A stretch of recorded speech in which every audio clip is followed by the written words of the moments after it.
We all rise for the pledge.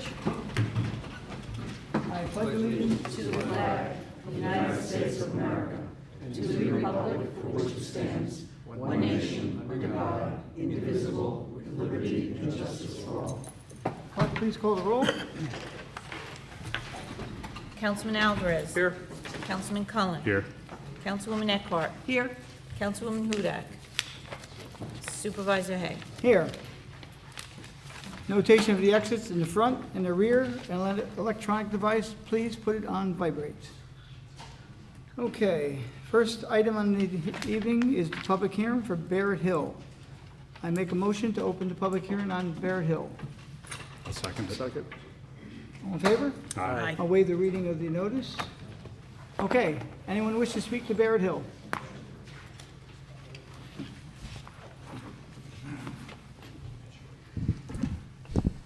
Good evening, Mr. Supervisor, members of the board, and the public. My name is Richard O'Rourke. I'm a partner with the law firm of Keenan Bean, PC. We are serving as the attorneys for the applicant, Barrett Hill, LLC. This is a project that proposes the creation of a multifamily workforce housing district. In other words, this is a text amendment that would allow for the development of a multifamily housing complex in only particular zones and only after the town board had examined the particular application. Right now, all that's before the board is the text change so as to permit the possibility of this coming into existence. It's limited in the sense that it can only occur in the OP2 zone. It can only occur when the property is serviced by a state, county, or town road. It must be adjacent to a residential zone. And it also must be serviced by an existing centralized water and sewer system. And lastly, there must be a minimum of 25 acres for this to occur. In any event, the important thing is that this project proposes to permit the conversion of 168 senior housing units that were approved in 2006 but never built. And it is on a 29-acre parcel in the OP2 zone. However, I want to focus, if I could, simply on the text particularities that are so important here. The project provides for, within the multifamily workforce housing district, a set-aside for priority units. Of the 168 units, 50 of those units would be priority units, and that is as defined in the proposed text. What that means is that those priority units, certain segments of the population of the town of Southeast would be given priority. Those segments of the population would be full-time employees of the town of Southeast, full-time employees of the school districts that service the town of Southeast, persons aged 55 years and older, persons with disabilities, Putnam County first responders, qualified active volunteer members of the town fire department, and veterans that are living in Putnam County. Those are the ones that would be given priority, and we'll get into that a little bit further in a moment. This is not unusual. It is fairly common. There are many jurisdictions in the Hudson Valley that are doing similar legislation. The village of Rybrook, my firm has served as counsel for Rybrook for the last 15 years. They have workforce housing provisions that exist. The question that has been posed by some is, who are these people? Well, I told you what the classifications are. And I think what we have to bear in mind of, there's 168 units, 50 units have the priority if they fall within those classifications I listed. Now, out of those 50 units, 17 of those units will be set aside as affordable priority units. And that is as defined in the zoning text.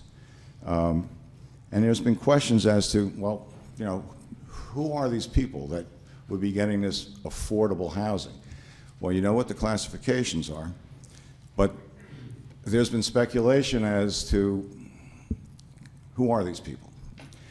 The only way of really analyzing that in a very objective sense, moving away from speculation and subjectivity, is to use an illustration with facts that are unassailable. And for that, what I'd like to do is just, and as you know, and we've set it forth in our EAF, we know based upon the U.S. Census Bureau that the median household income in 2014 dollars for Putnam County was $96,262 on an annual basis. So what that means is half the population of Putnam County households make more than that, and half make less. The affordable units will have the ability for those that make less than the median, and in fact, those that make less than 80% of what that median income is. So using the $96,262 as developed by the United States Census Bureau, that income would be $77,000. So the question's been raised, well, who are these people? Who could these people possibly be? Going to objective statistics, what I have, and I have copies for each member of the board and extra for the public, from the Putnam Westchester Rockland teachers analysis conducted by Northern Westchester Putnam BOCES. We have the salaries, the beginning salaries of teachers. And for example, in the Brewster School District, with a bachelor's degree, a beginning teacher, single, head of household, that income, that salary was $52,920. They're roughly $25,000 below the 80%. Those are the kinds of individuals, educated people, that qualify for affordable housing, and they fall within one of the priority groups. So someone could say, well, you have a bachelor's degree from college, that doesn't mean you're going to get a job in the Brewster Central School District. Well, oftentimes that's true, and you have to have further education. Teachers' salaries for first-year teacher in the Brewster School District with a bachelor's degree plus a master's degree, the first-year salary is $64,277. So we're still $10,000, $11,000, $12,000 below the income that qualifies for affordable housing. I use that as illustrations because setting aside the speculation, setting aside, you know, who are people that are eligible, the people that are eligible are professional people that fall within the categories that we're trying to help by having this kind of housing. I use that as an illustration merely because I think it's important that people understand what this proposal is for. And I think it deserves to be restated. The priority units are set aside for full-time employees of the school districts serving the town of Southeast, full-time employees of the town of Southeast, persons aged 55 years and older, persons with disabilities, Putnam County first responders, qualified active volunteer members of the town's fire department, and veterans that live in Putnam County. So that's the proposal in terms of the text. Terry Hahn is here, our consulting landscape architect and planner. Of course, Mr. Harold Lepler, a principal involved in the project, is here as well. And I think perhaps, Terry, you want to take them through so the public has a better understanding of the details of the project. And I will give to the board Also, Rick, if you wouldn't mind, I should have done this earlier, but it is a public hearing, so I think it's more Sure. important for you to face the audience sorry rather about than that. us.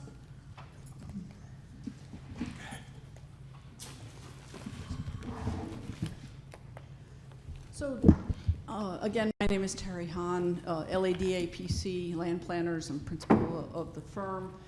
The project has two pieces, and over the last several months, we kind of get a little confused about the two pieces. The first, as Rick mentioned, is the zone text, which talks about the idea of workforce housing and sets a series of standards up to set the tone for workforce housing.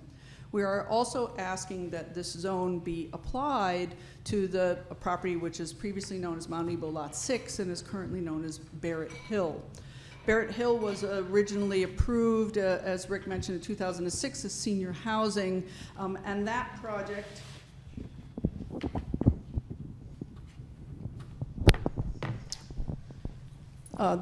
received full site plan approval and all the necessary town, state approvals in order to construct 168 units.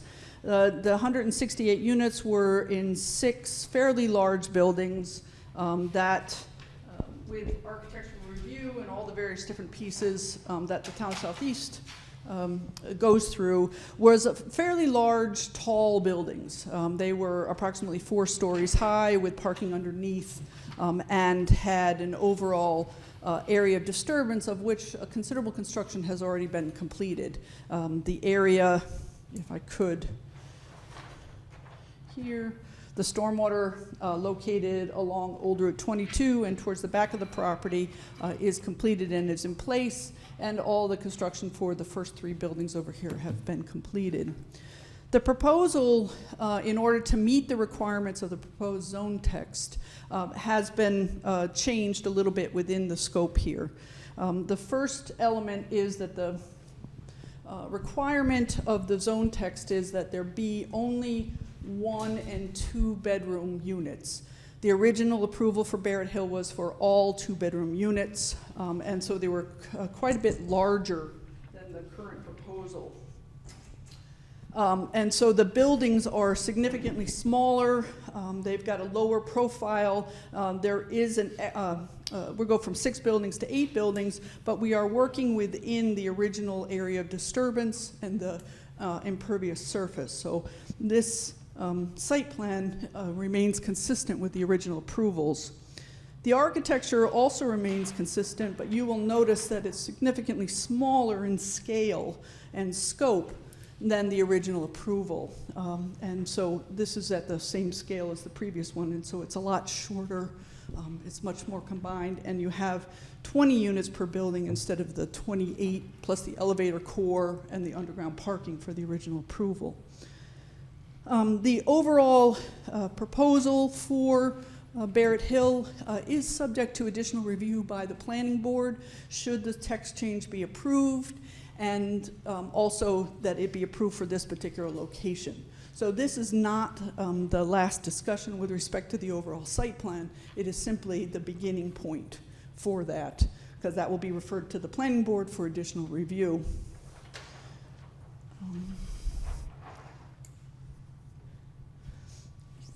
Did I forget anything? Okay, I think, Rick, did you want to close into anything? That's about it. The only other thing is I'd like to hand up the statistics from and the data accumulated and compiled by Putnam Northern Westchester BOCES in terms of what the salaries are, which indicate and confirm the fact that eligible teachers, eligible people for the affordable housing units are the teachers. Even those that have been out 3, 4, 5 years, they still would qualify to be an occupant in one of the affordable housing units. So let me just give you those. You can take one of each of these and just pass it on. Thank you. I guess the only other thing that I would like to do is that there was an expanded Part 3 for which the town board spent a considerable amount of time, and that we went through to environmental review, seeker review, and the discussion with respect to that. I'd be happy to answer any questions with respect to that as we go along.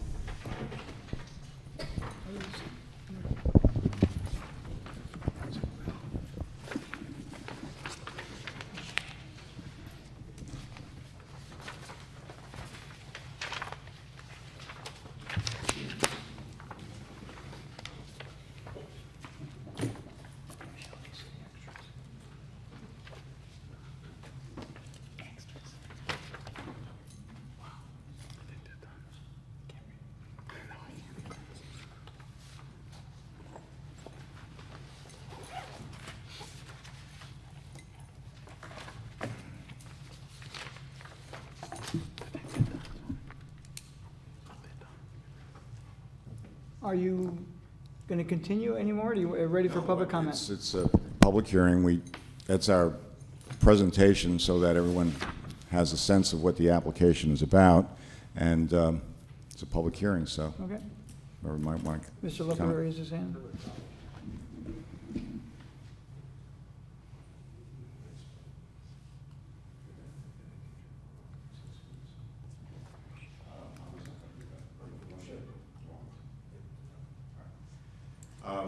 One of the issues related to all of this, and as part of this application, if the zoning text is adopted, we included as part of it our community benefits package, which is the voluntary provisions of this particular application if the text is adopted and ultimately if the floating zone is applied to this particular property up in Mount Ebo. Part of it is that clearly there has to be a marketing effort engaged to make sure that those that are in the priority groups are aware of the availability of this housing, as well as to make sure people understand what the priority affordable housing units are as well. We had stated that there would be a period of at least 6 months with each phase of construction where there would be an active marketing program so as to get the word out that there is this availability. That is something that could be and will be refined through the application process. It's something that we believe strongly, and we note that obviously, I know there's Mr. Clare is here as the commissioner, and we have representatives of UCP that are here as well, all of whom are very supportive of this application because it affects populations that are very important to them. So that marketing activity will be a component to all of this and something that we very much look forward to developing further.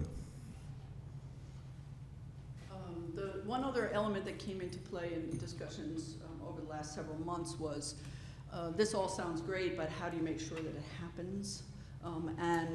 It's similar to what occurs at Stonecrest. The applicant proposes to use a third-party nonprofit to handle the monitoring. It's not the town board's responsibility to do that, but it is the management and monitoring company's opportunity, entity, not company, but entity, who will be the one who makes sure that this stays in compliance over time. Public comment. When you come up, just state your name for the record and ask your question accordingly.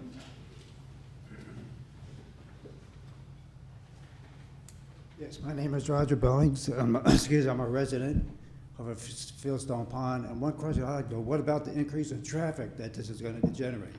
You're saying 163 units, but that might generate to like 300 cars. And we also know that it's an issue driving on 22 and Donsburg. There's a lot of accidents in that corner there. That will be addressed during the planning process of it. Right, To right. determine it. They've already submitted an application with all the numbers which we can make available to you. Actually, if you're in the area tomorrow, stop in. Right. If you want to scan to you, we can do that, but that has all been hashed over. Recognized, And we have a document. It is online, too. You'd be able to access the expanded environmental assessment on our website. Now, what about the water issue? That's It's private private system. a private system. Yes, that will not affect hopefully yours. will not interfere with all the other residents. No, I don't believe It's it. the same system, I believe. Same, one and the same. It's all one. You're sharing. American Water Company or something. Right, yeah. Okay, thank you. Okay. Anyone else?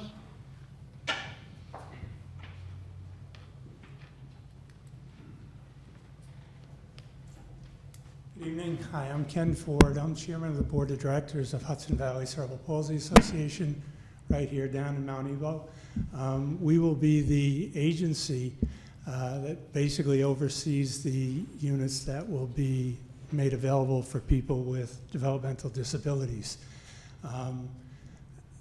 I don't know how much everybody knows about this market, but it's a very struggling, very in-need group of people. In New York State alone, there are well over 12,000 people on a waiting list for this type of housing.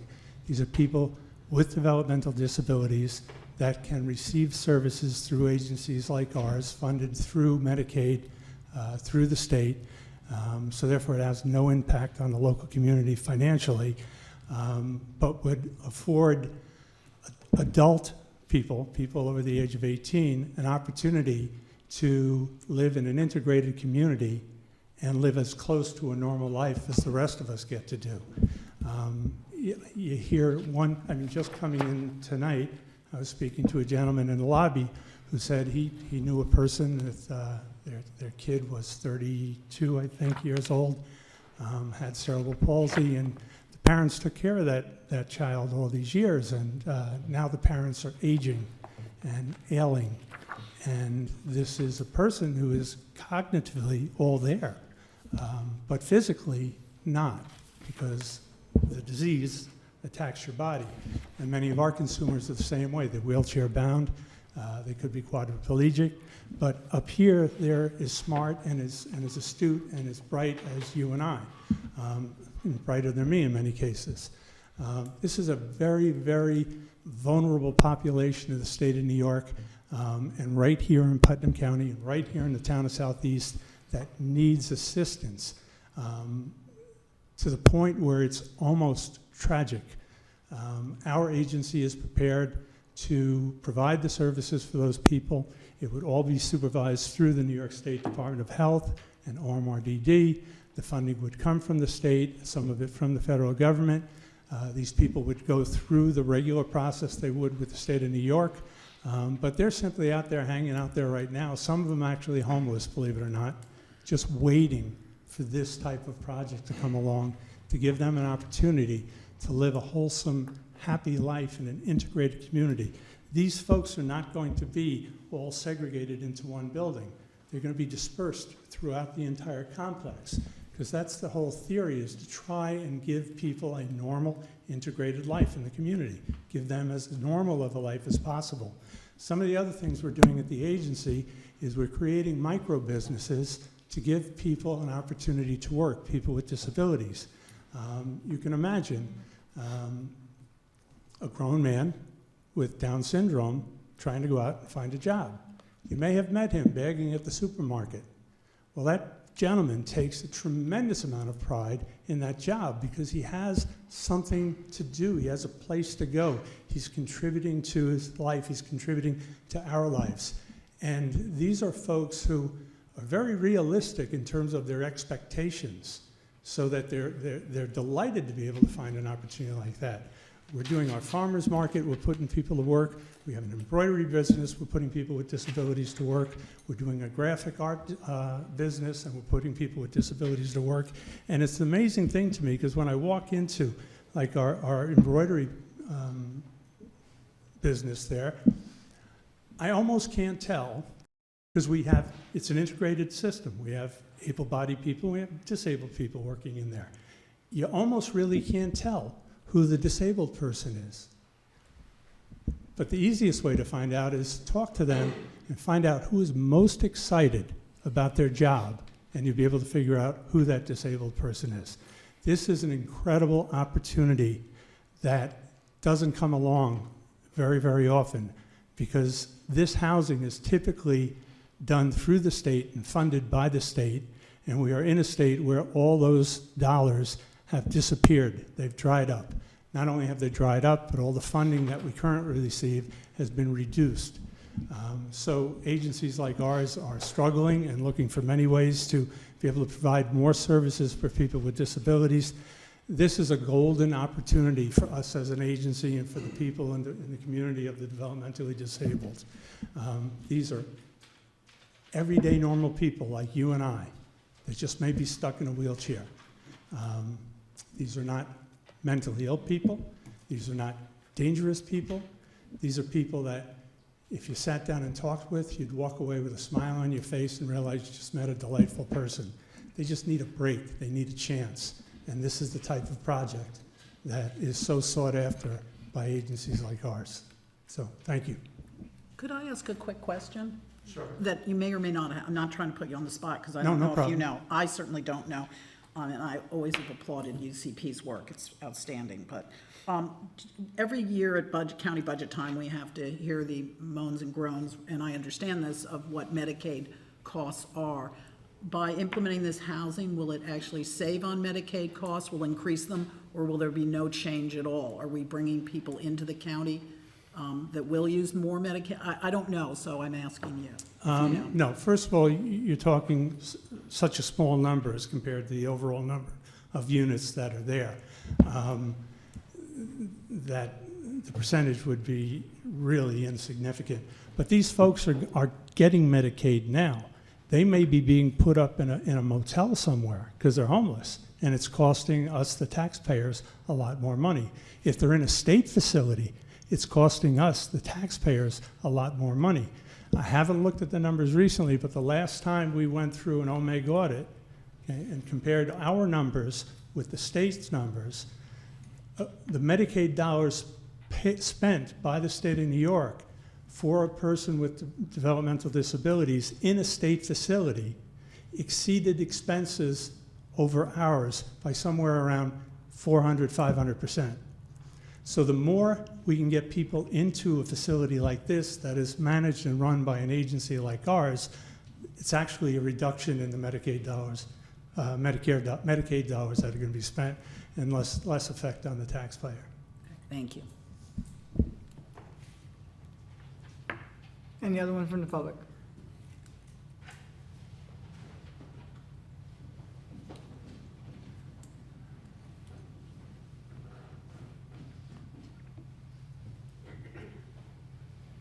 Good evening. My name's Tom O'Brien. The project here, you know, if you're talking 168 units, there's more people that's going to come, which is good because that means they're buying more stuff at the stores. I'm sure you're getting taxes from this project as well, which it's just a piece of property sitting, so that can help the area. And everybody needs jobs. We know that, and this would provide jobs. Even when it's after it's built, there's always going to be some kind of service that's going to be needed, and that helps the local people, if it's a plumber, if it's an electrician, or anybody like that. So that's just something, in my personal opinion, to consider. Thank you.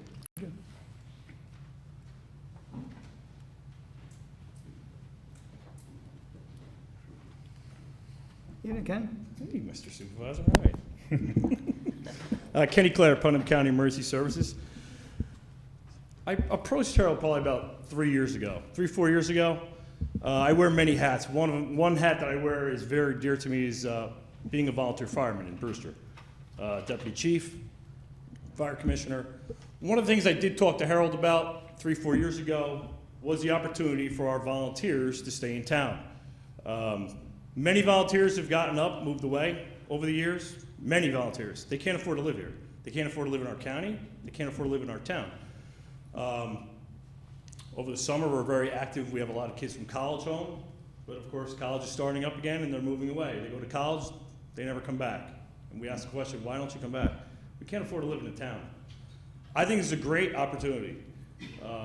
Like I said, being in a position I'm in, we've approached many people of opportunities for housing, and they always yes to death say, yeah, of course, we'll help you guys out. We'll help out the volunteers. Not a problem. Never happens. I'm actually very excited about this because this is something like I said, I talked to Harold 4 years ago about, hey, can you buy us an apartment building for the fire district? Can you maybe do this? Can we do some sort of housing? But it's not just our town. It's actually affecting the county, whether you know it or not. Our volunteers are fading quickly. And If we don't get a grasp on it, we're gonna get paid services. And as a county, we definitely can't afford it. As a town, we can't afford paid services. Our fire district currently is paying for EMTs during the day, Monday to Friday, 6 to 6. It comes out of our fire budget. And there's many towns surrounding us that are doing the exactly same thing. Patterson is doing it, and now we heard the other day Carmel Ambulance is getting ready to do it, which is very sad. It's always been funded by volunteers. Volunteers have been running these agencies. So definitely consider what is proposed for you tonight. I think it's a great opportunity for us, for our town, and you know, we'd be the first ones to actually give housing to volunteers and the fire service. Thanks.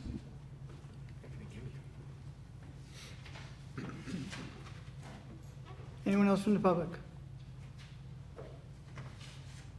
Seeing none, town board? Oh, good. I just, if I may, I just wish to confirm that and make it as part of the record, the response received from the Putnam County Department of Planning, Development, and Public Transportation pursuant to General Municipal Law, Section 239. Of course, the county plays a role in terms of any subdivision, site plan, or zoning change.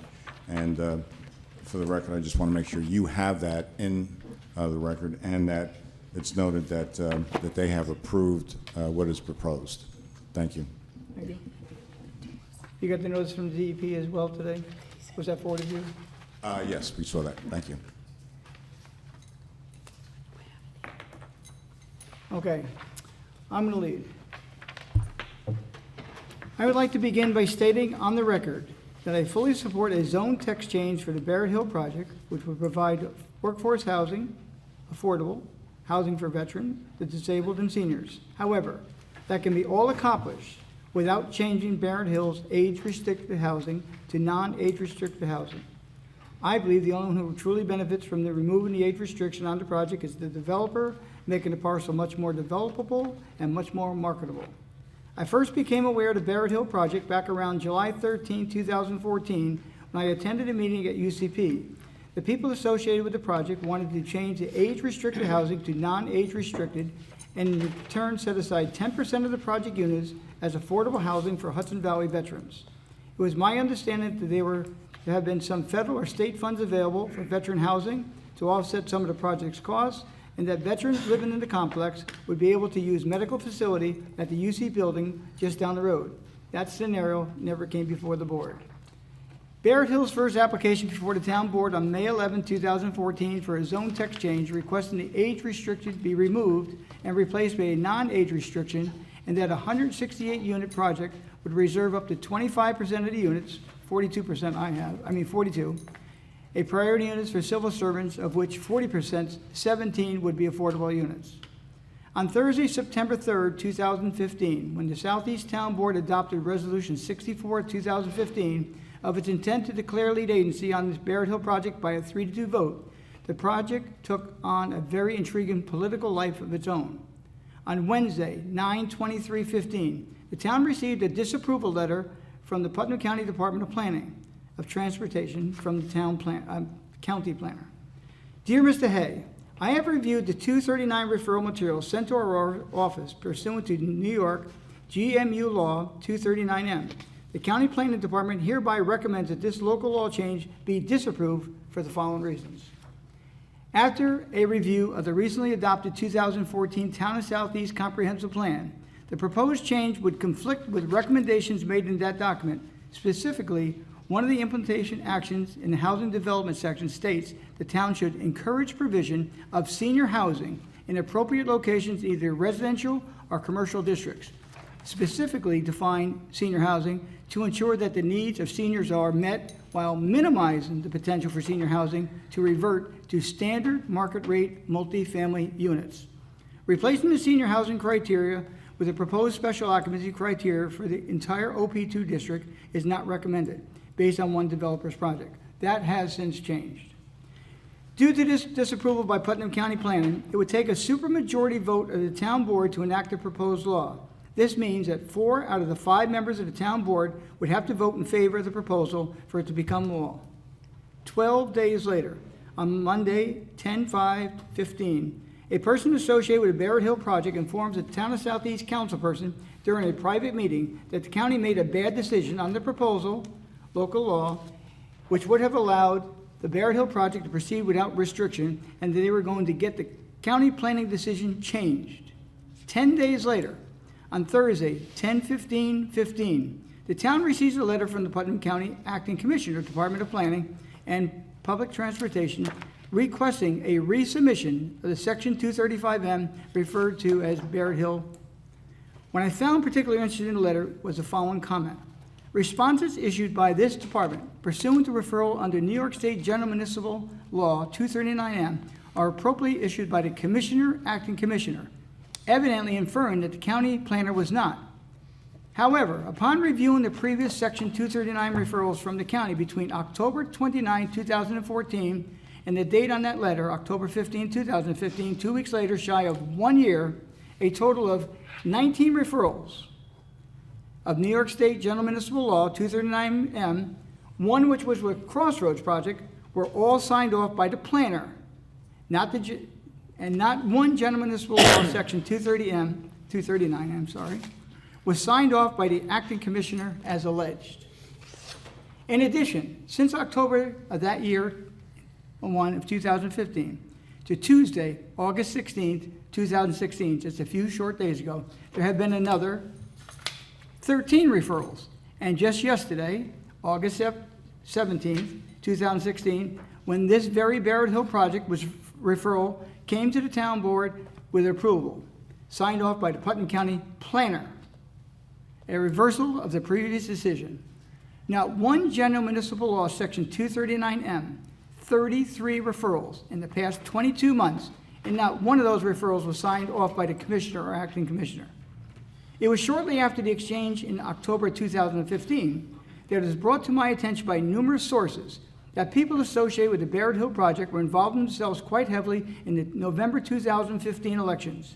The word on the street that they were supporting candidates that would enhance the chances of obtaining a supermajority vote required to overturn the county's denial. However, on Tuesday, November 3rd, 2015, those efforts failed. The 2015 election produced no change to the 2016 town board makeup, leaving the necessity for a supermajority override vote on Barrett Hill. Shortly after the election, word got back to me that it was being alleged that I was responsible for the Jehovah's Witnesses purchasing the former Shine Pharmaceutical building located in Mount Ebo, and that the $6 million building parcel was removed from the town's tax rolls. At that time, I could not imagine where this was coming from or why. Then, 1 month later, on Thursday, 12/3/15, I was informed that there had been a meeting at the Barrett Hill project, on the Barrett Hill project that day at the Putnam County facility, attended by a minimum of 8 people. It is my understanding that 3 people associated with the Barrett Hill project were there, the developer's attorney, not the current attorney, and 1 other person, 3 Putnam County officials, the Putnam County Acting Commissioner, Department of Planning and Development and Public Transportation, the Putnam County Planner, and 1 other county official, and 2 Southeast Town Board members. The meeting was confirmed to have taken place, but I was never made privy to the discussions that took place or the outcome of the meeting. It was just after the first of the year in 2016 that I learned that people associated with the Barrett Hill project were referencing Jehovah's Witnesses during discussions on the Barrett Hill project.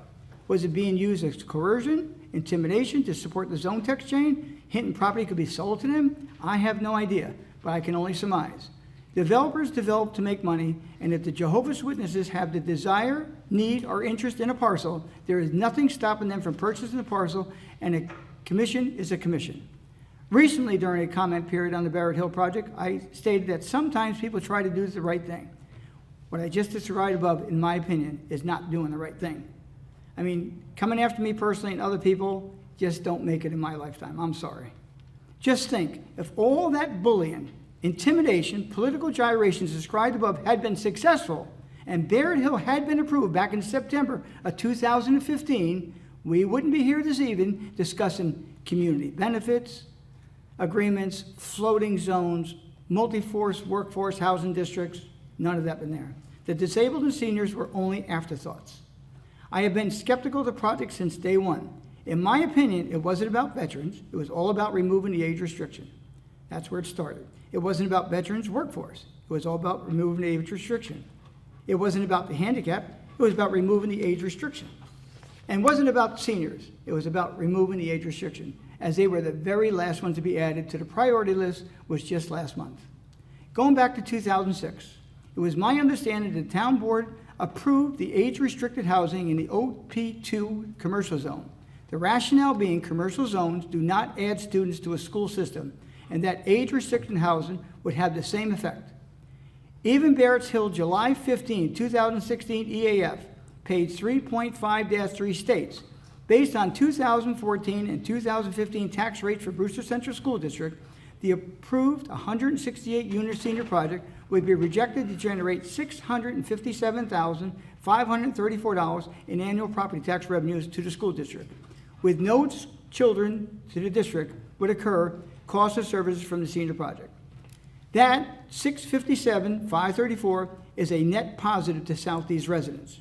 Then, in the EAF, goes on to say that the change to non-restricted housing would be a smaller benefit, but net positive of $236,748. The proposed text change will cost Southeast taxpayers $420,810 a year at a minimum, if you believe Barrett Hill's numbers on page 3.5-3 in the EAF. They identify the project as having 64 one-bedroom units and 104 two-bedroom units for a total of 168 units, consisting of 272 bedrooms. Barrett Hills projects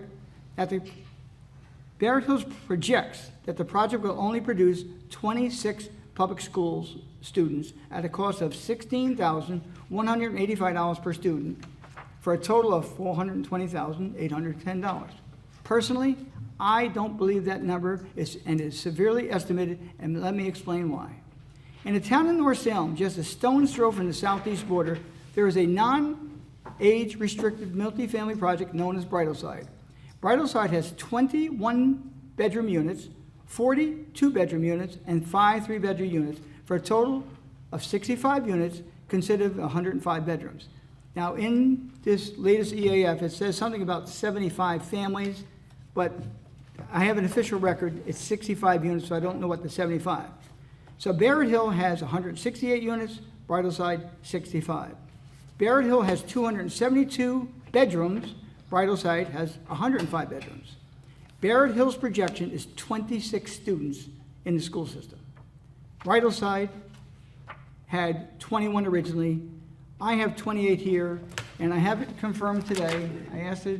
I've been asking for a while. I finally got it from the North Salem supervisor. It wasn't him I finally went to him because I wasn't getting it from another source, that there were actually 38 students in those units, 38. Personally, I just can't imagine that a 105-bedroom multifamily complex will produce less school-age children than a 272-bedroom multifamily complex. I'm sorry, but I don't believe the experts. I'll stick with common sense. In closing, let me reiterate one last time. When the Putnam County planner disapproved Barrett Hill originally, it stated, after review of the recently adopted 2014 Town of Southeast Comprehensive Plan, the proposed change would conflict with recommendations made in the document. Specifically, one implementation action in the housing development section states that the town should encourage provision of senior housing in appropriate locations in either residential or commercial districts. We have it in the OP2 zone, which was pre-approved. Specifically define senior housing to ensure that the needs of seniors are met while minimizing the potential for senior housing to revert to standard market rate multifamily units. Standard market rate multifamily units, also commonly referred to as non-age restricted multifamily units, but the same planner is now approving the project. If Barrett Hill project is approved and they are truly sincere about doing the right thing, they will add a clause to the community benefits agreement, a 99-year guarantee that they will graciously pay for the educational costs for every student that will attend the Brewster Central Schools over the 26 students projected in this proposal in order to lessen the tax burden on our residents. Also, there's been little to no discussion yet on recreation fees, and I think that should be addressed before this is adopted by the board. Thank you.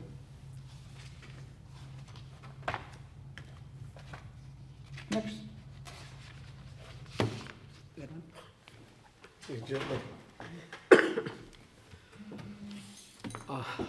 Well, I'm in support of the project. I think it's a great project.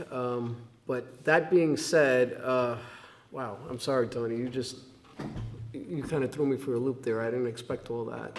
I didn't either, but I had to tell the truth.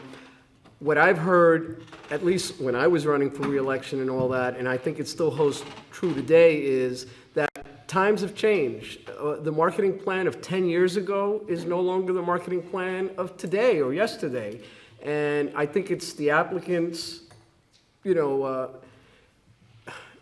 it's up to the applicant to be able to, prerogative, that's the word I was looking for, to be able to change and decide what he or she may want to do with their piece of land.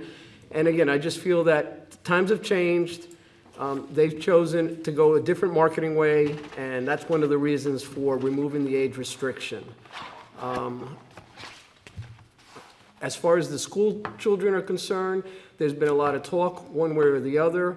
I think that, again, we've reached out to the school districts. They haven't really said anything, whether yay or nay. Everything I've heard with my son going through the school system is that volume in school is down, so they can easily absorb the numbers. So we're not really talking about whether they can absorb 26 children or 36 children and whatnot.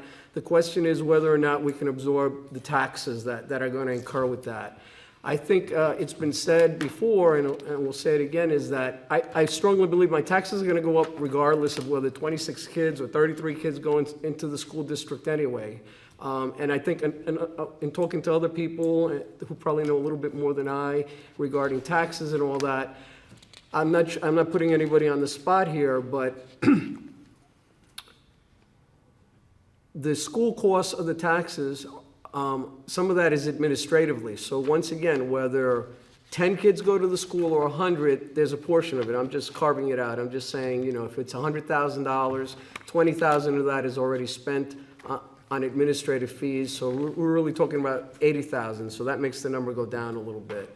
I just feel we're not really always comparing apples to apples here. And again, in doing the comprehensive plan and a few other things we've stated before, these are living documents. Things change, times change. We just can't, we're trying to look forward. We're trying to have vision. And I just think this is a way to proceed. We've heard from, Kenny Clare, who's a firefighter and stuff, and just sharing how it's important to have people who live in the community. I live here, and quite honestly, I agree. If I was moving in here today, I probably couldn't afford to live here. I moved in 20 years ago, and it would be nice to have some affordable housing. My son's going to Northeastern.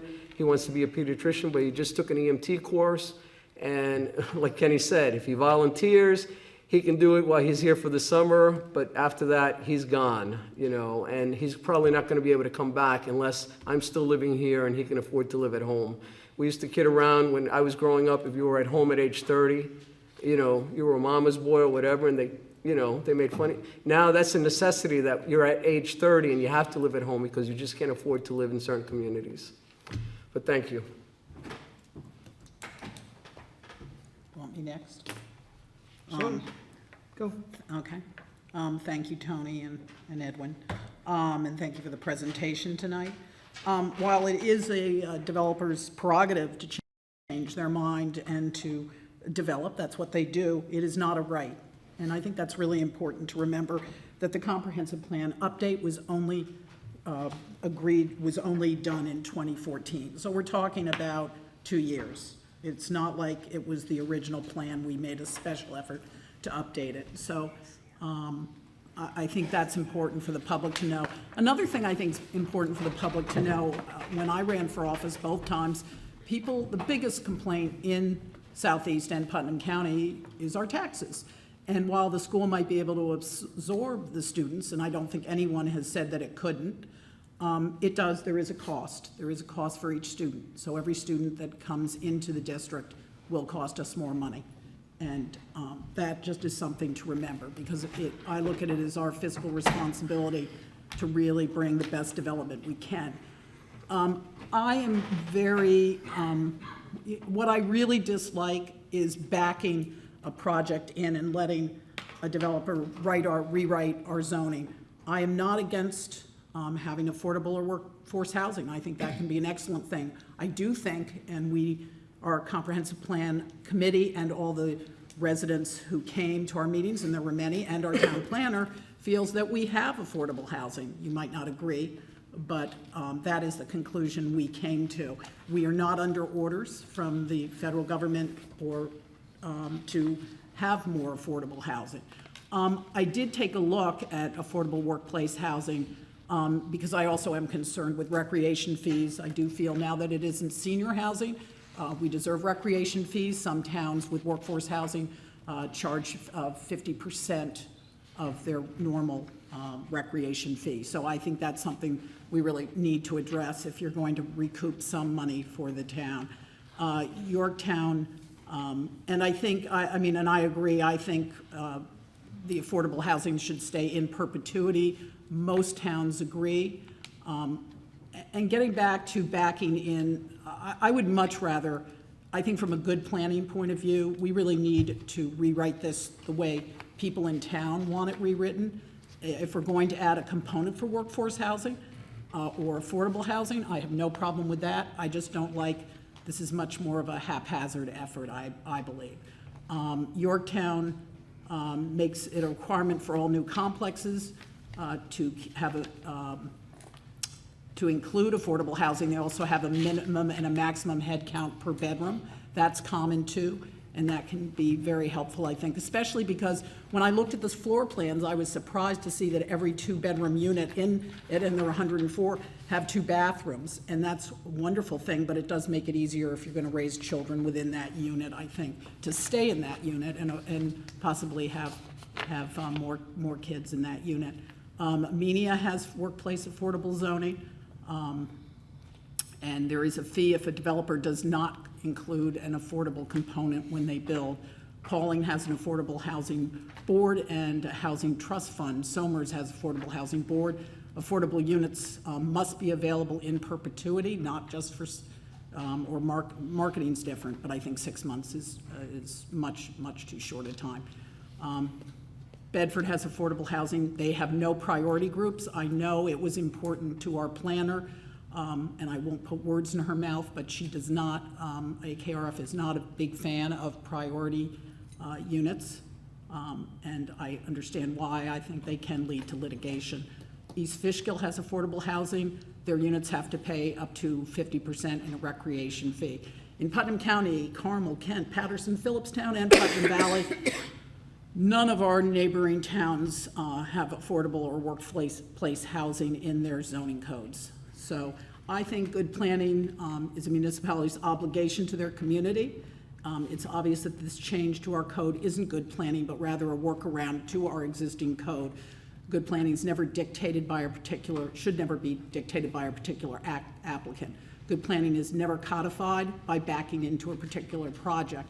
And if we want to add an affordable component or workplace housing to our code, workforce housing, I'm sorry, we should consider what's right for Southeast. We spent, as I said, over a year on the comprehensive plan, and it really was decided that the senior housing where it was placed was appropriate and a wise place for it.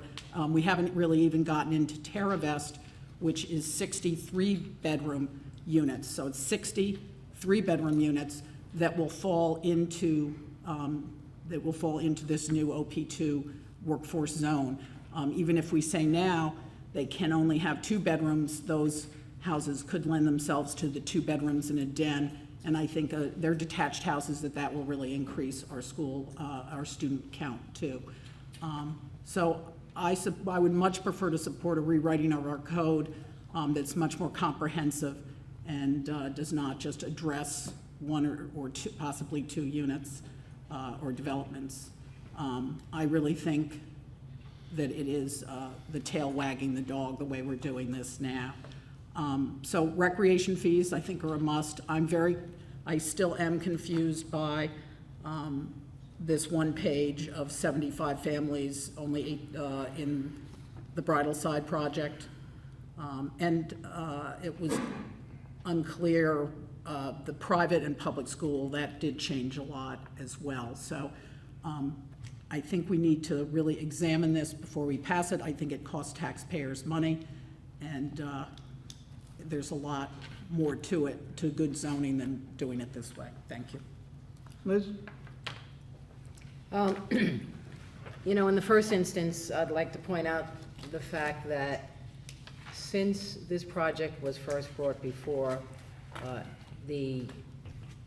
when it was first brought before the board, and when the Putnam County Planning Commissioner had rejected it, since that time, this project has changed. It's changed in a variety of ways, including but not limited to the fact that now it's a floating zone. It's a kind of a complex zoning technique, which after I have sat here for at least, I believe, 3 meetings, maybe more, and how it was explained to me and how our planner, Ashley, had concurred with the applicant, that this is the kind of a zone that is not going to result in TerraVest being able to be developed in some kind of a heinous way that will produce more and more of a burden on the town. Or at least that was my understanding. And I think, I do recall Ashley saying that this floating zone, which is a very, very new theory, well, it's not a new theory, it's a complex zoning alternative, which is going to ensure that this kind of a project can only exist where this project is being proposed. Okay? So that was my understanding of it. In addition, as far as the comprehensive plan is concerned, my understanding of a comprehensive plan is it's not a mandate, it's a living document that needs to grow and be changeable over a period of time. Yes, I know, like what Lynn had said, or I think Tony had said, it's 2 years old, but it's not a document that is mandatory. In fact, it is meant to react to the different changes in our neighborhoods. One of the different changes I could see in our neighborhood is that the senior citizen housing, at this point in time, at least what I've heard and what I've seen, it's not that it's not more important than giving the disabled, giving our veterans, giving our first responders, giving our teachers an opportunity to stay here and live here. But certainly, I believe at this point in time that it is more important to give our first responders, and it doesn't eliminate the fact that a senior citizen can indeed move into this complex. That doesn't change that. It almost appears as if, it almost appears as if our board, some of our board members think that senior citizens are now out. It's only going to be these first responders, the teachers, whoever, and in fact, it might be only part of a heinous plan to put forth, ultimately, not even the first responders, not even the educators, not any of these people are going to be able to utilize this area for what it was intended to be, which is to provide ourselves with an opportunity to, as Ken Clare said, to keep the first responders here, as initially said, to keep our teachers here. And the senior citizens can still be here. So we're all afforded an ability now to target areas of our town and to have opportunities to bring people into our town and to have them be able to live in a way in which they could still be in Southeast and still in Putnam County. I don't envision this as a heinous plot. Quite frankly, yes, when the Putnam Planning Department did reject the first iteration of this project. I have before me that the planning was just received, that the Putnam County Department of Planning, Development, and Public Transportation has indeed approved the project, and it's signed by a woman who was the one that had rejected it in the first place. Now, all due respect, Tony, you would have people out there think that the reason why this has happened is because of some, let's call a spade, some conspiracy, that it's not right, and now all of a sudden, this is now the approval that was given, that I see right now, is the result of plotting by unnamed town board members. At least that's what it sounded like to me. I mean, I do know that I don't believe that happened as far as plotting. Oh, no, that, there's going to be people who, there was a concerted effort to have town board members elected in 2015 that would support this because of a supermajority. I don't know. I mean, what I know right now is I'd like to hear more about the substantive objections to the project as opposed to that kind of an approach to it. So, I look at this, which is expanded environmental assessment form, which has all of this information in there. It has a lot of information. It's been vetted by the town board over the past, I don't know, few months. I never heard a lot about, all due respect, because maybe I missed it, I didn't hear a heck of a lot about recreation fees being a must. I don't have a problem considering it, by the way, but I didn't hear that.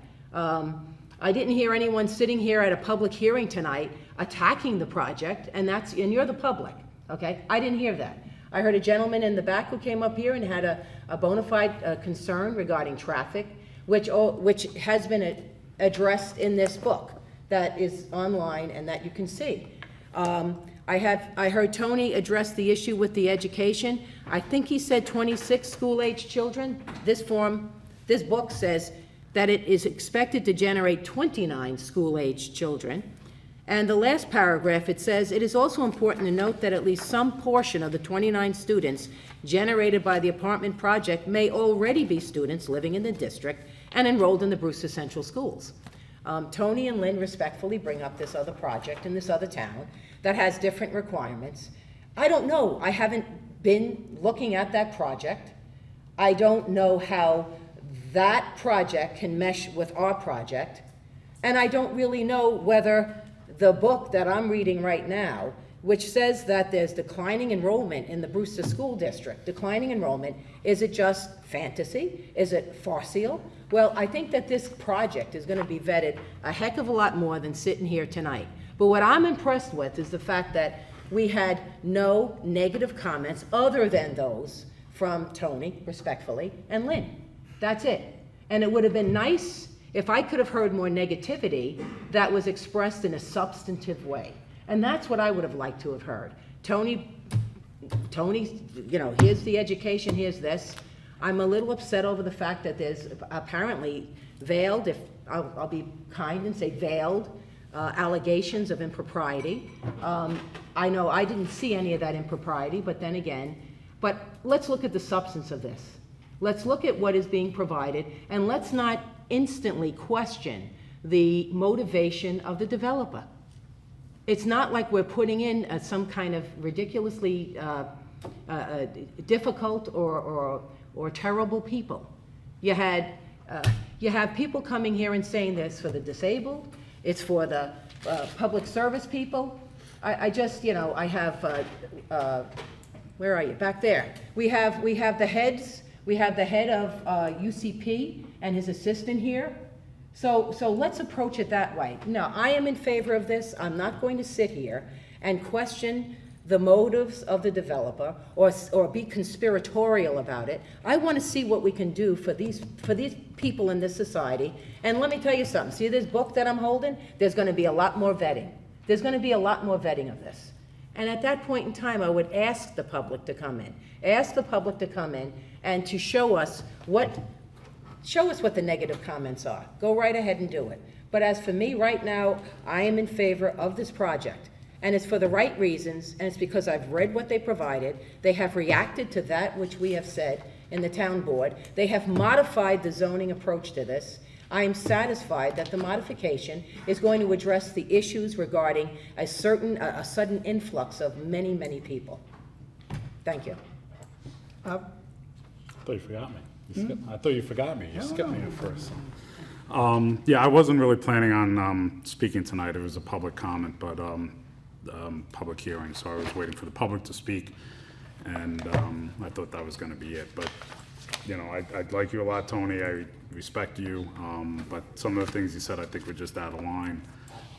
Just so the public knows, and I just scribbled some notes down, so I'm kind of going to be bouncing all over the place right now. But as far as the Brewster school population, there's no question about it. The population's down. I have 2 children in the Brewster schools. I actually go to Brewster School board meetings once in a while, as David Popper can speak to. They actually have a 2-minute limit now because of me, because I'm not allowed to speak. But anyway, they lost, I think, 100 kids 2 years ago, and this year I believe they're down another 100 kids in the school district. They were also sent this report. They were sent all the information about this project as an interested agency. They never as far as I know, responded negatively or positively at all, but they were given it, that they had the opportunity to weigh in if they wanted to. This is only gonna be 1 or 2 bedroom units, so we're not talking about 3-bedroom units, we're not talking about all that many kids. I think most of the people that are gonna be living here will be newly married people that have young kids, and then they're gonna probably move into a house. I don't see people staying here for 15, 20 years with children.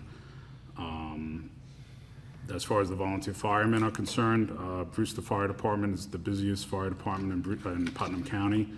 I was actually speaking to Ken Clare about some mutual friends of ours that are volunteer firemen, a father and son, and they live in Southeast. The son just graduated from high school, and they're selling their townhouse in Hunters Glen, and they're moving to North Carolina. They can't afford to live here anymore, so we're losing 2 volunteer firemen because of that. As far as the rentals, there really aren't affordable rentals in this town for people. Recently in Patterson, a multifamily apartment house was sold to the Jehovah's Witnesses, and they kicked out 30-something families, gave them 30 days of notice.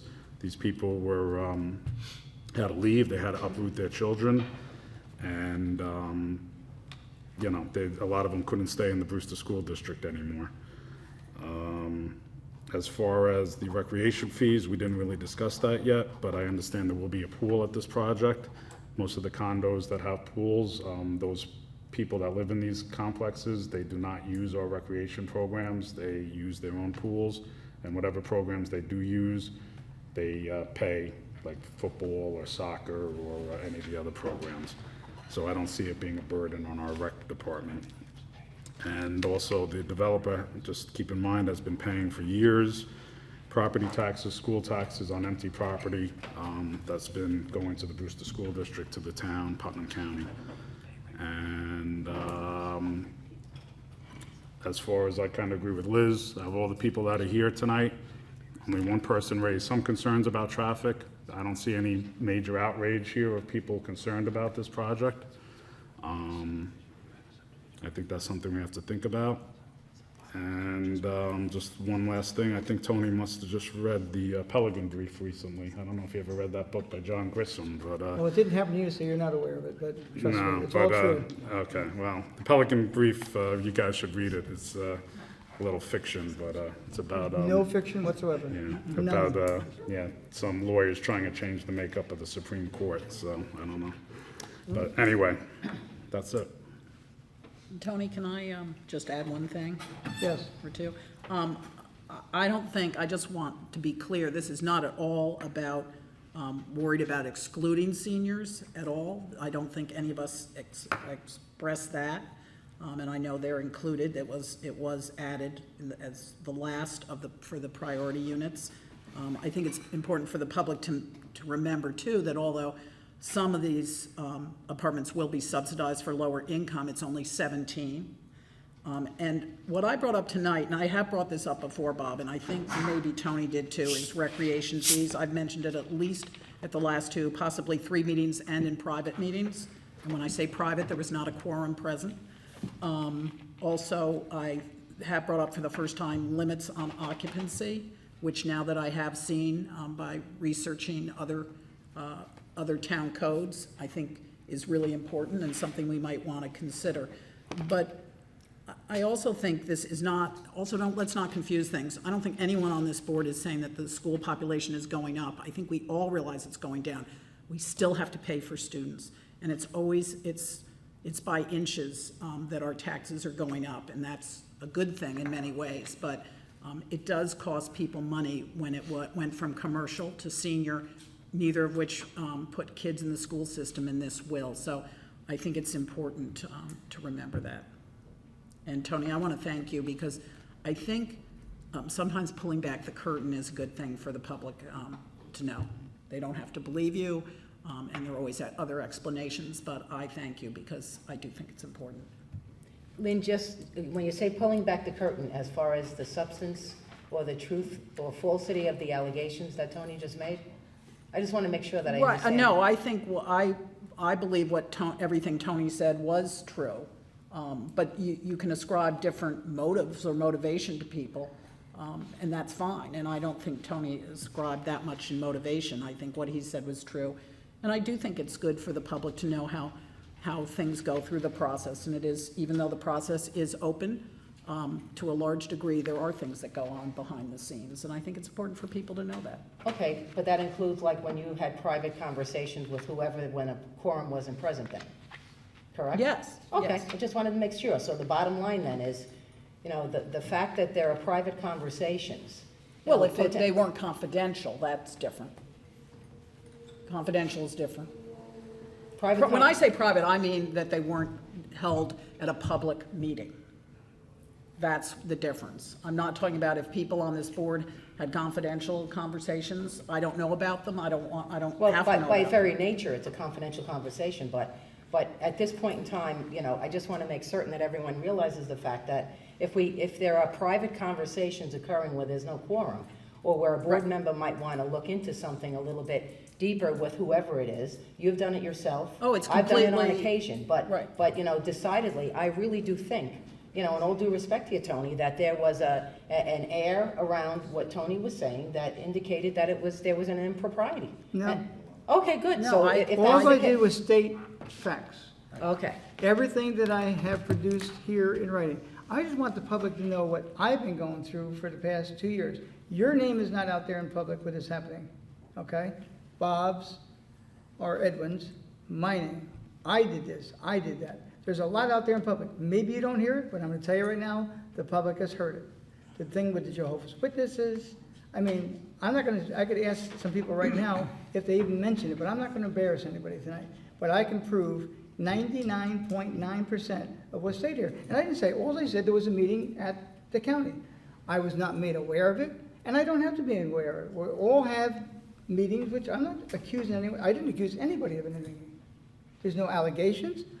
I personally believe, since day one, that the intent of this here, I said when I first started, I fully support everything I want to do with the disabled, the handicapped, veterans. I didn't say nothing against that. I just think that we don't need to change the age restriction. And a previous town board would have agreed with me. This town board evidently does not. But my name has been out there. You haven't heard it, but for 2 years, I've been waiting for this night. Because people are out there saying things, they know who they are, and I know who said it. So I'm not saying anything about what a meeting, who attended, I use no one's names, but it's happened. And it's just weird that, you know, you have it's almost like a domino and they all fell. So I'm not accusing, I just wanted one clear to record, because people out there believe some of what they heard, that I was responsible for buildings coming off the tax rolls, which I had nothing to do with. I did have the Jehovah's Witnesses come in like 2 days or 3 days before they bought the building to introduce themselves to me at Shine Building and say, you know, first thing I asked them, how much is coming off the tax rolls? They said $6 million. What am I gonna do? And by the way, for those that are out there spreading bad things about my name, they also bought the Cintas building up on Route 22 10 months into my term, but I never talked to those people, so I can't get accused for that one, I hope. Well, like I said, I'd like to have substance. That's what I would like to have. I'd like to have substance. You know, our viewpoint might be a little bit different, but I'd like to have substance. I think substance is Ashley sitting at the podium right now, who I hope is going to say something, perhaps Mr. O'Rourke and Ms. Hahn, but I'd just like to have some substance.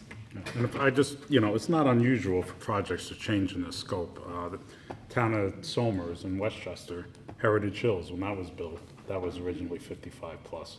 I'm not sure the particulars, but it is now open to anybody and it's not 55 It was plus. litigation. But the one thing I wanted to point lawsuit. out, though, is had this been approved a year ago, none of this would even be taking place now. That's the amazing thing to me. Nothing would have happened. It was been Well, approved the why way it was would it? I approved. mean, if it got approved, I'm not No, being if it was approved back confrontational. then, it would only If been it got for approved back veterans. then, you're right, there'd be no need to be discussing this tonight. I But know, it but- wasn't approved, But so. it would have been, and in all the things that were taking place to try to get it reapproved. Okay, we have a difference of opinion, but trust me, it's real. Ashley, you're next. Just wanted to go over what the next steps in the process would be for the board. So right now, the public hearing is still open. It seems that everybody in the audience had an opportunity to speak. If the board wishes, you could close the the public hearing tonight. We're going to keep it open for 10 days for written comment. And In leave writing. open a 10-day written Especially comment since period. it's August, mid-August. Yes. It's not the most ideal time for a public hearing. as you Yes, know. I would recommend leaving open a 10-day written comment period.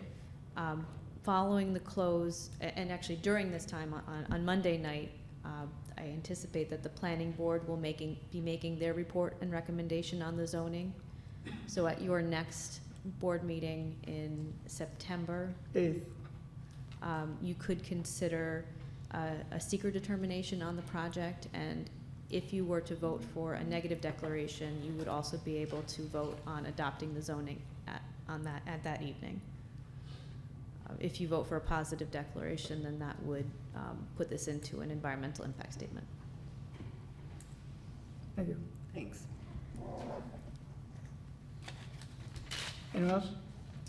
No, forgive me, I just wanted clarity in terms of you're closing a public hearing but leaving it Leaving it open open for for 10 days for 10 written days for comment. written comment?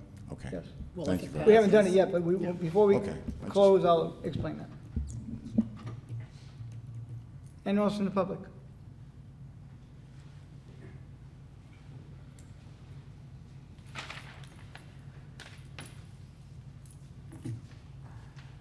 I like the word clarity, that came up a couple of times. I appreciate all your comments, Mr. Hay, and I want to support your opening statement about this starting, I believe you said, in a meeting back in 2014 at Cerebral Palsy Association where this was a veterans project. Right. But you also stated that you walked out of that meeting thinking that this was going to be veterans, that funding was in place, that there were grants involved, and this was going forward. That's completely inaccurate. I don't think I said that. Then I heard you wrong, but that's. No, what I thought. said, I mean, I can repeat exactly what I said. I mean, I believed that they didn't have funding in place, but that was the project's purpose, was to put veterans there, was it not? It was originally started as a veterans project, because as an And then they were going to agency. use the facility for whatever, right? To come down and use the facility for the doctors and whatever. Right, but the way you stated it, it sounded very clearly like when you left that meeting, that all this funding was in place. No, That- no. That meeting was completely exploratory, because us as an agency have been looking for ways to try and serve veterans for many, many years, but the VA holds everything very close to the vest, and they don't want to let go of any of those services. I We don't work read- very closely with a retired two-star general, Ferg Foley, and have been for the past few years, trying to get the VA to open up.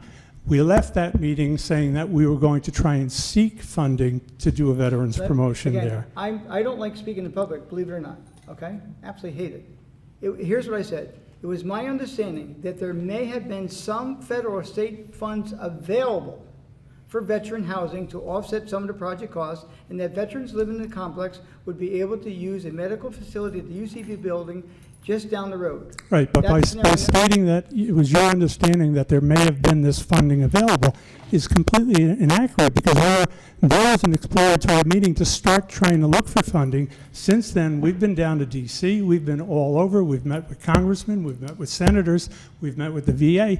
The funding is not there. That was a completely exploratory meeting. Okay, and that's how this all started. Right. And I may have been. I mean, you were seeking it. I didn't say you had the funding or anything like that. Okay, just wanted to clear that. I think I made it. You know, that was an exploratory meeting. It was not, hey, let's go, this is going to be a veterans No, project. I didn't say that. Okay, thank you.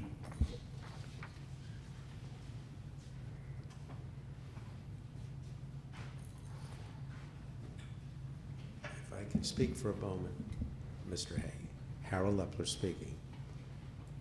Without addressing any of the other comments, just as a clarification. Whether it was a year and a half ago, there was a referral to the Putnam County Planning Department. I believe if you go back through the records, you're going to find one of the most significant portions of that written application was not, and I'm not saying anything about it being deliberate or anything else, but was not forwarded to the county. It was a critical portion of the application. It was the 5-page petition submitted by the council at that time. If you read the application without reading the petition, you have a very different view of the application. I just want to put that on the record. Thank you. Not to put the blame on anyone, that was, No I'm blame. not saying it was my fault, but we do have people, consultants, that provide us the documentation to forward to the county. I would have assumed that whatever you're saying was missing, was missing. But when the person wrote back and denied the application, that's not the rationale as to why that happened. I personally spoke with the author of that document and the acting chairperson of that department and the deputy commissioner of that department and counsel for the county. They did not receive the petition. They never received it. What the planning department had responded to at that time in the negative was based on what was submitted without the most crucial document that was part of the submission. I did not say at any time tonight or before that that was deliberate. I believe it was inadvertent, but it made it very difficult for someone to review an application without that. Ashley, Thank you. can you kind of shed light on that? Because I had heard something about that at that time. Where should that document have come from? I'm asking that of Ashley Live behind you, because that's how we get our documents to forward. I'm not putting you on the spot, but The documents were prepared by the applicant's consultants in advance of a town board meeting. At the town board meeting, you received comments from both myself and the other town consultants that asked for substantial revisions to Part 2 and Part 3 of the EAF. In order to forward the GML referral as well as the EAF to the involved and interested agencies, all that is required under the seeker law is that Part 1 of the EAF and the zoning petition are sent over. So that's what was sent while we were waiting for the applicant to revise Parts 2 and Parts 3 of the EAF. Once those were submitted, we were planning on sending those, but they were not revised in a timely manner, so they were not submitted. So the county planner responded before we had an opportunity to forward the corrected versions of the Part 2 and Part 3. so am I clear of any wrongdoing? Yes. Can I ask a question? When the corrected forms were sent, that made her rationale, the county planner's rationale, incorrect? I mean, her rationale was based on the comprehensive plan, that we had looked at it, that it was appropriate for senior housing. That's how I thought, what I thought the rationale was for asking for a supermajority. Am I wrong on that? That is the rationale that was presented in her letter, yes. And would it have been changed by what was, honestly, was that, I don't see why Well, one is connected to the other. 'Cause I'm What not I seeing would the- say is that in the initial EAF that was prepared by the applicant, there was the land use and zoning section of the EAF was, had a lot of inconsistencies with the adopted comprehensive plan. There were a lot of references to, it was very much cherry-picked, and it Right. didn't provide the full context.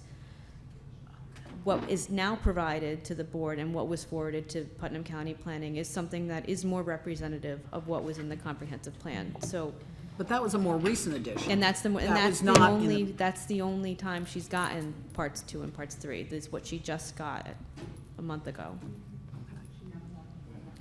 But I believe when all this occurred, at some point in time, we received a letter requesting, well, please, we need the additional information, and I believe that request was denied, It so. was denied because the time limit had already expired, 30 But days. it was denied, and I think for other applicants, if it hadn't been this applicant, to be quite honest, I think we would have just sent it out, but we didn't. At the time that request was made, they still had not submitted a revised Part 2 and Part 3 to the town board.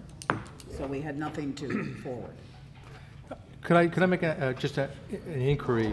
I think what Mr. Lepler said was that the county planner said that they did not receive a copy of the petition. They did receive a copy of the petition. Okay, so then I'm confused. Okay. If I may, we're dealing in hypotheticals on an entirely different application than the application that's now before the board. I was not counsel. I have no idea, but it's irrelevant. Forgive me, with all due respect, because what you have before you, we're not dictating, as you said, Ms. Eckhart, we're not dictating. The developer's not dictating. We have a right of petition, and this petition is entirely different from all of the colloquy we had that occurred a year ago and meetings and things of that nature. This is a petition that is for workforce housing. It's floating zoning. It includes senior citizens as a priority group. Forgive me, but I don't want there to be a misunderstanding of what is being said here. Bridalside is, with all due respect, irrelevant. I'll tell you why. It's 3 bedrooms. I'll tell you why. There's not a priority group for senior citizens. I'll tell you why. There's not a priority group for disabled people that don't have families. It's totally different. You have to judge this on its merits, not what happened a year ago, 18 months ago. You have a report that's back from based upon a general municipal law. You have a petition. You have the documents. I just would respectfully redirect the board as to the activity that's before you. Thank you. And I would just like to say, I don't think Bridalside is irrelevant, because do you know how many 5 bedrooms are in the 65 units?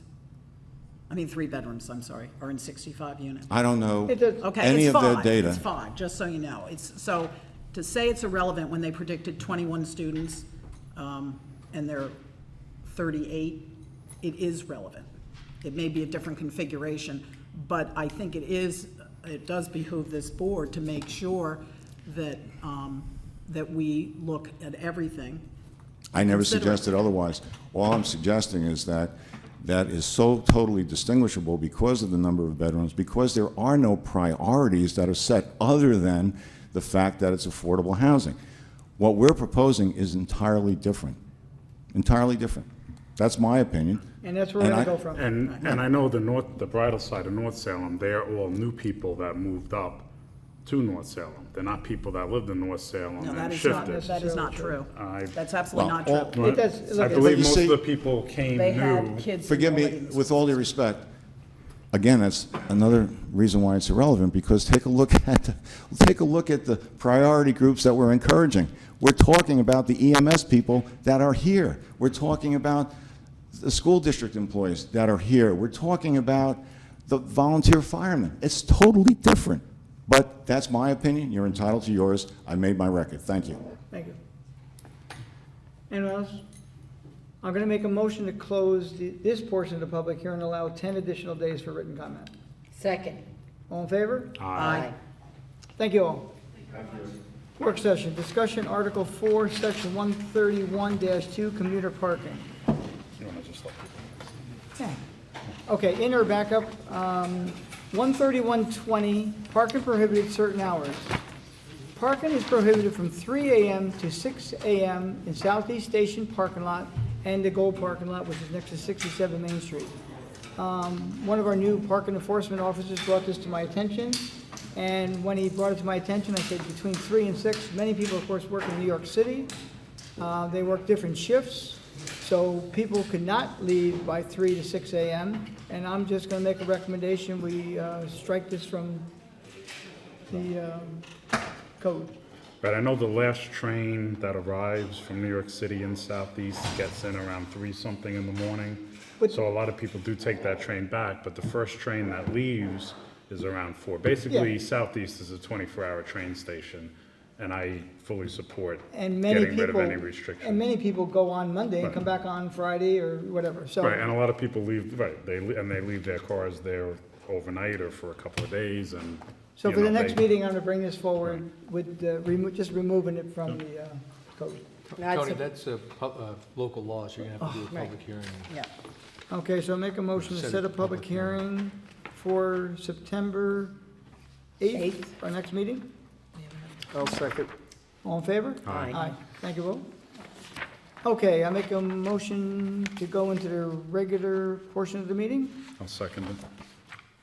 All in favor? Aye. I waive the reading of the correspondence. Resolution the settlement for certiorari proceedings 2226 Adam Place Realty. Now therefore be resolved that the Town Board of the Town of Southeast does hereby accept the recommendation of its professional advisors and authorizes the town attorney to execute a stipulation of settlement, consent judgment and order of consent in order in accordance with recommendations for the following. Petitioner 2226 Adams Place, tax ID 56.18-1-2, year 2013, 1.8 assessment, settled 1.8. 2014 assessment, 1.8, settled assessment, 1.710. 2015 assessment, 1.925, settled assessment, 1.8. And 2016, $2,050,000, and settled assessment, $1,925,000. And be further resolved that the town attorney is hereby authorized and directed to execute any and all stipulations, consent orders, or other documents necessary to reflect the foregoing settlements. So moved for discussion. Second. Discussion. All in favor? Aye. Thank you, Lori. Number 3, resolution, Wayne Sniffen retirement health insurance benefits. Now therefore be resolved that the town board hereby authorizes the supervisor enter in a stipulation of agreement in form, substance, and manner of execution as approved by the town attorney between the town and the union, whereby and wherein and whereby the parties agree to waive the requirement in Article 2, Section 2D of the CBA that the 15 years of service to the town be continuous in order to allow Wayne Sniffen to receive health insurance through the town after he terminates his employment with the town, provided such termination of employment occurs on or before October 1, 2016. So moved for discussion. Second. Brief discussion. Mr. Sniffen does have the 15 years, it's just not continuous. He had left town employment, came back. By him leaving early, he's been with us a long time, so of course his pay scale is accordingly. We will be able to bring someone in at a lower rate. If he leaves by October, it gives us the opportunity then to train someone to do the snow plowing for the winter, so I fully support such. I mean, we did this, I believe, with Kevin Palmer. Yes. I mean, he was management. It's he always was gonna be the- on a case-by-case basis. Right, and I believe there's another employee, so I don't have a problem with it, that came and went, as long as they have the required years of service. The reason for this stipulation of the requirement is because of the collective bargaining agreement. It's embedded in the collective bargaining agreement. So in order to maintain the integrity of that agreement, we have to have this kind of action. And we also have it in the agreement that this is to be on a case-by-case basis. This is not setting precedent. All in favor? Aye. And resolution, order calling for public hearing, establishment improvement district to be known as Birch Hill Highview Water District. I think this is the third time we're gonna be calling for a public hearing. Unfortunately, the numbers have gone up. Right now, it's 275,000, I believe. I think the last time was like 250. And every time there's a change, unfortunately, we have to get authorization from the state controller's office. So that's the purpose of it. Ordered that the town board shall meet at the Town Hall, 1360 Route 22, Brewster, New York, on the 22nd day of September 2016 at 7 p.m., a date which is not less than 10 days nor more than 20 days from publication of this order, for the purpose of conducting a public hearing on a proposal to establish said Birch Hill Highview Water District pursuant to Article 12-A of the town law, with the improvements specified above, together with the environmental significance therein pursuant to New York State Environmental Quality Review Act, SEQR, at which time and place all persons interested in the subject thereon may be heard concerning the same, and be further ordered, the town clerk is hereby authorized and directed to publish a copy of this order in the Putnam Press, the official town newspaper, and post a copy of the same on the signboard of the town in the time and manner required by law. And I will also be sure to send out a letter to each person in the district, because there's only 24 homes, to make them aware of it as well. So move for discussion. Second. Discussion. All in favor? Aye. Recognition of the public? Recognition of town board members? Question, do we have to meet briefly to approve vouchers, or what's going No, on? we have a meeting scheduled for next Thursday. I forgot what time, did we make it Well, 4:30? that's why I want the 4:30. public to know, Okay. just so you can Well, explain. it's on the website, Right. it's Okay. it's a regular meeting. Well, in a sense, we're really only gonna be authorizing the signing of the vouchers, because we're having this meeting tonight and Okay. the vouchers couldn't be ready for this evening. Okay. So we're gonna do it next Thursday night at 4:30, right? I believe that's what. Okay. Okay. Anything else? Nope. Who wants to make an motion? I'll make a motion, we end tonight's meeting. I'll second. All in favor? Aye.